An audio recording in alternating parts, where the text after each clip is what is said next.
Bonsoir à tous. Dans la Coupe du Monde la plus politisée de l'histoire, où l'un des pays organisateurs a refusé l'accès à son territoire à deux officiels, un photographe irakien et un arbitre somalien pour des raisons politiques, la FIFA a exigé des modifications sur le maillot haïtien à cause de son caractère politique. Vous allez me dire, c'est quand même un peu bizarre. Deux poids, deux mesures.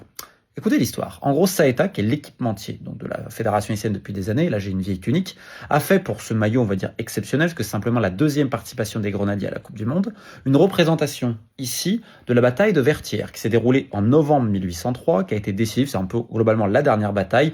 Quelques semaines plus tard, il va avoir l'acte d'indépendance de la République haïtienne, qui, je le rappelle, sera le 1er janvier 1804, première république noire au monde.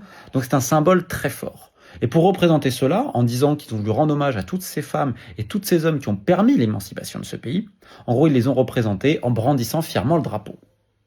Pour la FIFA, c'est un message politique. Donc elle a exigé de Saeta des modifications. En gros, pas possible de montrer ce symbole national haïtien.